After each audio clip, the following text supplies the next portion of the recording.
On a Saturday morning in April of 1986, at the Boone County Equipment Auction on Route W outside Centralia, Missouri, a 24-year-old farm equipment mechanic named Bennett Strout paid $395 cash for a 1956 Ford F-600 wrecker that had been sitting in a backfield on the Hatcher farm outside Ashland for 14 years before the widow finally consigned it to the spring auction. The truck sat at the back of the gravel lot beside a row of rusted hay rakes and a 1969 International cab over with the wheels removed. The faded sea haze green cab had oxidized to a chalky pale mint along the body panels and a yellowed celery color along the upper edges of the doors. The single round chrome headlight bezels were pitted with green-gray corrosion. The power curve badge on the hood was tarnished to a dull pewter. Both twin chrome side mirrors had been broken off at the mounting brackets. The Holmes 480 boom assembly mounted on the rear deck, listed to the right at 4 degrees with a frayed and rusted cable. The wooden cargo deck behind the cab had rotted through in 2 places. Someone had spray-painted junk across the driver's door in white peeling block letters that had been there since at least 1978. The auctioneer's voice came through the bullhorn flat in Missouri Ozark. "Last lot of the morning, folks. 1956 Ford F-600 wrecker, sold as is where is, came out of the Hatcher estate up by Ashland. Engine seized, hydraulics petrified, hasn't moved under its own power since Calvin Hatcher had his heart attack in '72. Probably good for the boom and the chains. Do I hear 400? Silence. A red-tailed hawk circled high over a row of soybean stubble out past the auction tent. 300? The auctioneer tried. Somebody could pull the boom for scrap. Bennett raised his hand. 395. That's when the laughter started. Big Buck Caswell, owner of Caswell Towing on Highway 63 outside Columbia, was leaning against the open driver's door of his black 1985 Chevy Silverado, duly about 15 feet from the Ford. Buck was 52 years old, 5'10", lean, wiry build, long, greasy black hair streaked with gray tied back in a low ponytail with a leather thong, a thin black goatee under a thick black handlebar mustache, deeply tanned face from a lifetime outdoors, sharp dark eyes hidden behind wraparound mirrored aviator sunglasses pushed up on his head.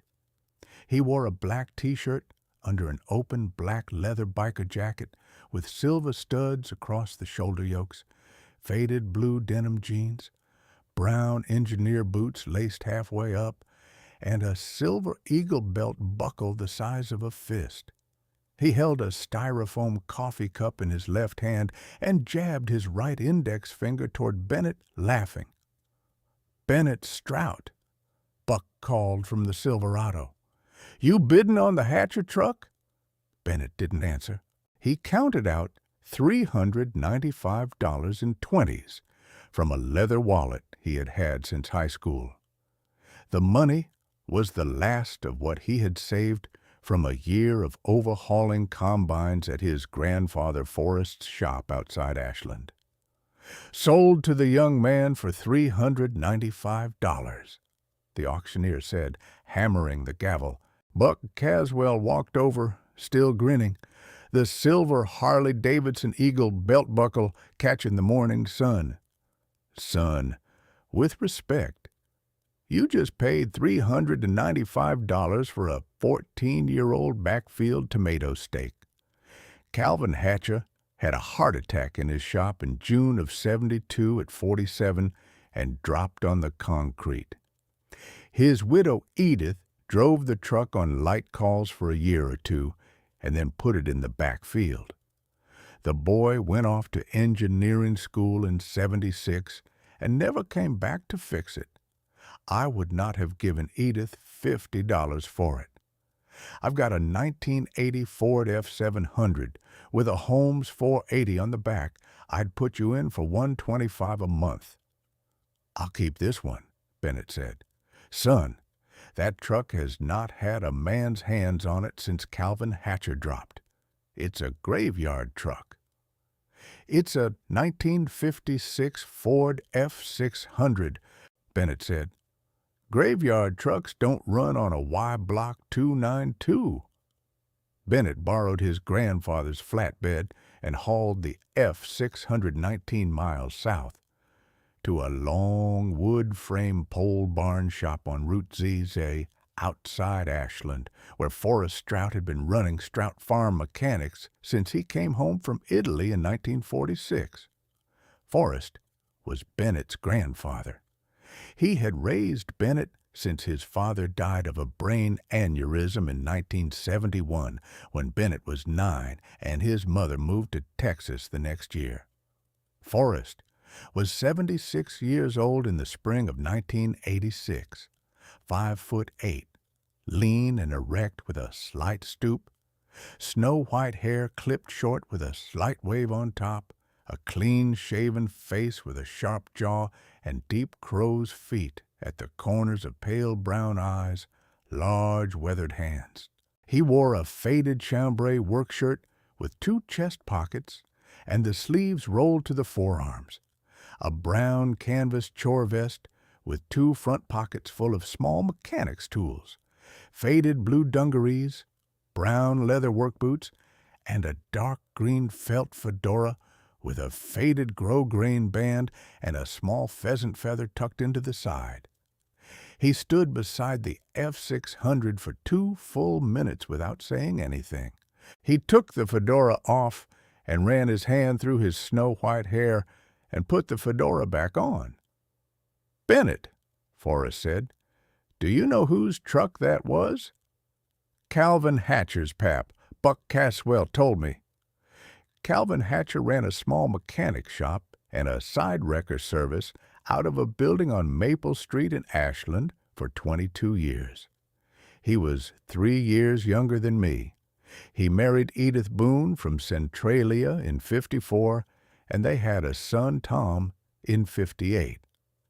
Calvin bought that F-600 brand new in October of '56 from the Ford dealership over in Columbia for $1,600 cash. He built the Holmes 480 onto the back deck himself in his own shop. He worked every day except Sunday for the next 16 years. In June of '72, he came home from a doctor's appointment in Columbia, where they had told him his blood pressure was bad and that he needed to slow down. He told Edith they would talk about it that night after supper.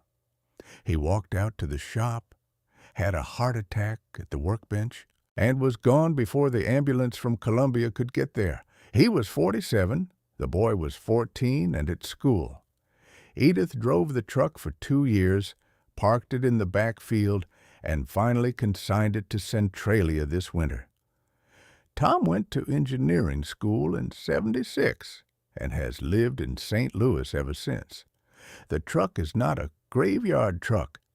The truck is the last thing Calvin Hatcher's hands ever touched. Will it run again? Anything will run again. The question is whether you've got the patience to make it. I've got patience. Then you've got a truck.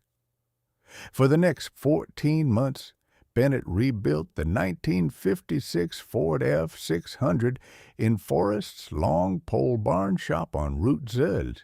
He worked nights after his shifts on the combine work and full days on Saturdays. He worked alongside Forrest on the engine and alone on the rest. He pulled the Y-block 292 V8 and disassembled it on butcher paper.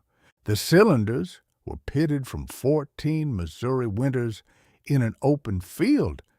He bored them 60 thousandths over and ground every valve with a Jefferson City Ford parts kit. The Holmes 480 hydraulics smelled like a farm pond. He flushed them 3 times with kerosene and replaced every seal. He pulled the steel underbed toolbox off the passenger side. The toolbox was a hand-built steel box 24 inches long by 12 deep by 10 tall that Calvin Hatcher had built himself in 1956 to carry chain hooks and a come-along. The wooden tray liner had rotted through. Bennett pulled the rotted wood, cleaned the steel box with a wire wheel, and bolted a new yellow pine tray into the bottom. He did not check the underside of the toolbox, where the steel bottom met the welded bracket plate. The underside looked solid, and the welds on the backside were factory original to his eye. He wire-wheeled the outside, primed it, shot it black with rattle cans, and hung it back on the truck. He never cut into it. He never thought to. There were Sunday afternoons when Forrest sat on a Coca-Cola crate in the corner of the bay for 2 hours without a word, watching Bennett work and slowly eating ham sandwiches from a wax paper bundle. By June of 1987, the F-600 was running.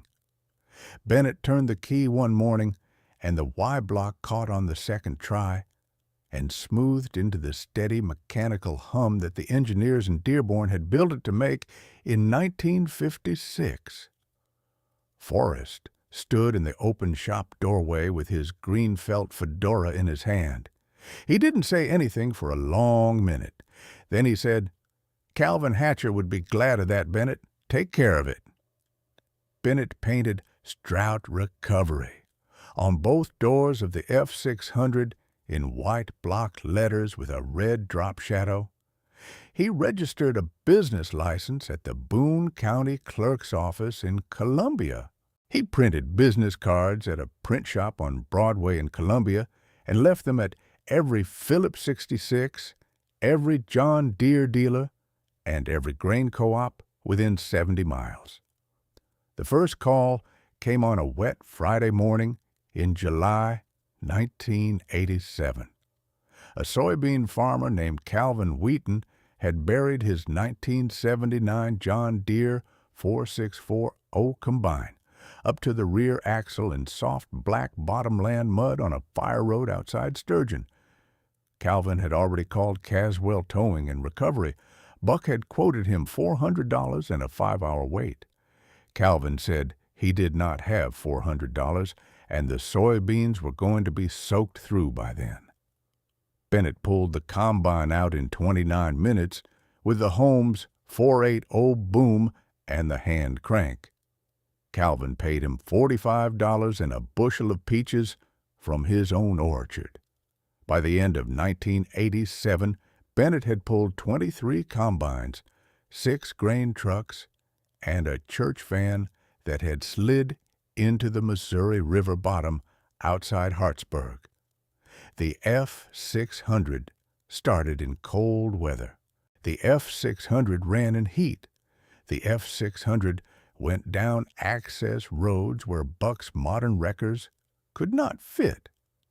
By 1990, Bennett had contracts with the Boone County Sheriff and the Missouri State Highway Patrol Troop F at Jefferson City. He bought a 1978 Chevy C70 as a second wrecker, but kept the rough calls on the F-600. Buck Caswell still saw Bennett at the diner on Locust Street in Columbia most Tuesday mornings. Buck had a regular booth in the back.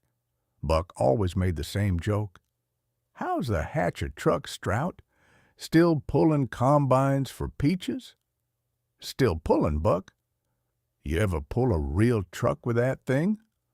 "Pulled one of yours out of a ditch off Highway 63 last weekend. Your boy left the keys in it." Buck stopped joking after that one. By 1994, Caswell Towing lost the sheriff contract to Strout Recovery. By 2002, Caswell Towing closed, and Buck was working as a Napa parts driver out of Mexico, Missouri. By 2004, Bennett had 4 trucks and a real shop with a poured concrete floor and 3 roll-up doors on Vandiver Drive in Columbia. He had married a county extension agent named Hannah Ashby in 1994, and their 2 children were 8 and 5. In April of 2004, the wooden tray liner that Bennett had bolted into the underbed toolbox in 1986 had finally rotted through again. Bennett pulled the toolbox off the passenger side bracket on a warm Saturday morning in the south bay of his shop and set it on the workbench under a clip-on lamp. He pulled the bolts out of the rotted tray liner and lifted the wood free. He turned the empty steel toolbox over to clean the inside of the floor, and he saw, in the daylight, what he had not seen by lamplight in 1986. The steel floor of the toolbox was thicker than it should have been. A thin seam ran across the underside about 3 inches in from the long edge, where a second steel plate had been welded onto the bottom from the outside, creating a shallow compartment between the toolbox floor and the outer plate. The weld was hand-applied, not factory. Bennett stared at it for a long minute. Then he picked up an angle grinder and cut a slow rectangular hole 8 inches by 4 through the outer welded plate. The orange sparks fell to the concrete. When he lifted the cut steel piece free of the bottom of the toolbox and looked into the shallow cavity, he saw that the entire underside of the toolbox had been divided in 1972 by a stainless steel divider plate welded across the inside, creating a dry compartment about 22 inches long by 10 inches wide by 1.5 inches deep.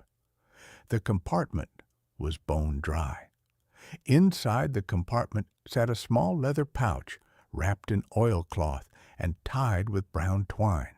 Bennett reached into the compartment with a pair of needle-nose pliers and drew the pouch out through the cut. The oilcloth was stiff but unbroken. He carried the pouch to his workbench under the clip-on lamp and cut the twine and unfolded the oilcloth 2 layers deep. Inside the oilcloth, wrapped in soft chamois, were 4 things. The first was a small velvet jewelry pouch tied with a ribbon containing a 1958 United States gold $5 coin, a Liberty Half Eagle in a clear plastic numismatic case, the gold still bright. The second was a small canvas pouch containing 65 $20 bills from the 1969 Federal Reserve Series, totaling $1,300. The third was a small black and white photograph mounted on stiff card showing a man in his late 30s in coveralls holding a smiling toddler boy on his lap in front of a 1956 Ford F-600 wrecker. The photograph dated June 1960 on the back. The fourth was a folded handwritten letter on 3 sheets of plain typing paper, dated June 4th of 1972, in a careful right-leaning hand.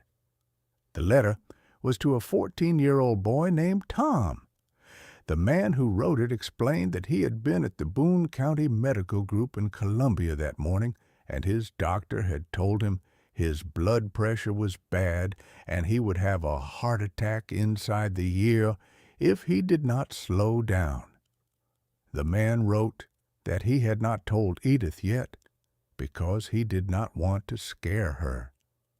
He wrote that he was hiding a 1958 gold Liberty Half Eagle and $1,300 in cash inside the bottom of the F-600 toolbox, because he had been saving that coin and that money since the day Tom had been born in 1958 for Tom's 21st birthday in 1979, and he was now afraid he was not going to live to see Tom turn 21.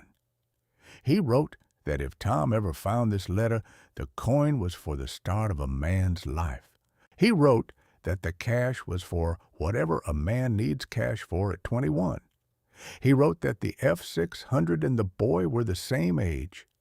He had built the boom onto the back deck the year Tom was born. He intended to tell Edith where the items were hidden that night after supper. The letter was signed, "Your father, Calvin Lyle Hatcher, Ashland, Missouri, June 4th, 1972. Bennett put the letter down on the workbench. He sat on a wooden stool in his own shop and read it again.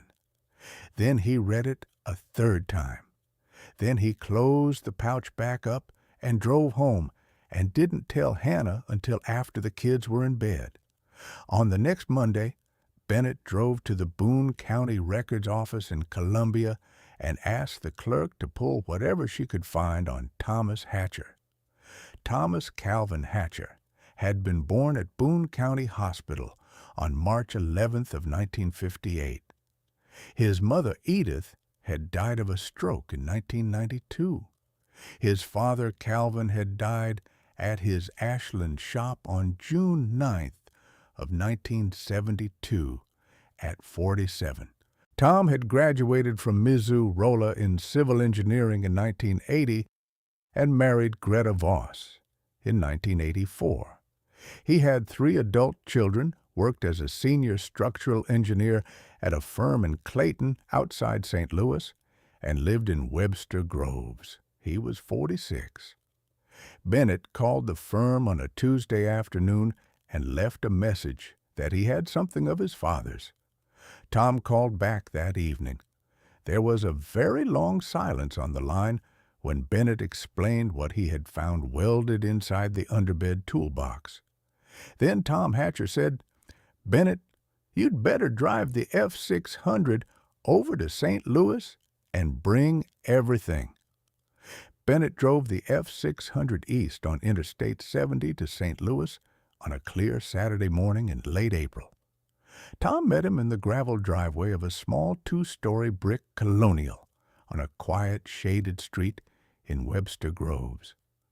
Tom was 46, 6 feet tall, lean from years of running, dark brown hair with gray at the temples, hazel eyes behind wire-rimmed glasses, weathered hands, soft, thoughtful expression. He wore a faded chambray button-down tucked into khakis, brown loafers, and a thin gold wedding band. He read his father's June 1972 letter, standing in his own driveway in the warm April sun. He read it twice. He held the 1958 gold Liberty Half Eagle in its plastic case in his open right palm for a long time. He looked at the black and white photograph of himself as a 2-year-old toddler on his father's lap in front of the F-600 in June of 1960. Then he looked up at Bennett Strout and said, "I always wondered what he had wanted to say at supper that night." "Mr. Hatcher," Bennett said, "he wanted to give you this." Tom Hatcher started crying then. He invited Bennett inside and called his oldest son David at his apartment in University City and told him to come over right away because Grandpa Calvin had finally come to dinner. Buck Caswell died of liver failure in 2011 in a single-wide trailer outside Mexico, Missouri. Forrest Strout died in his sleep in 2009 at the age of 99, and Bennett buried him in the Ashland Cemetery beside his wife Mavis. By 2024, the 1956 Ford F-600 was 68 years old and still ran. Bennett kept it in the front bay of the Strout Recovery Shop on Van Diver Drive in Columbia. The 1960 photograph of 2-year-old Tom on Calvin's lap hung in a shadow box in the back wall of the shop, with a small brass plaque underneath that read simply, "He never got to turn 21 with him." The 1958 Gold Liberty Half Eagle stayed in a small wooden box on Tom Hatcher's dresser in Webster Groves. The boys who used to laugh at Bennett Strout do not laugh anymore. Most of them do not remember laughing. But Bennett remembers. And every time a young man asks him whether to buy a cheap old wrecker that the tow boss is laughing at, Bennett tells him the same thing his grandfather Forrest told him in the spring of 1986. Anything will run again. The question is whether you got the patience to make it. And sometimes the truck is carrying a birthday gift 25 years late.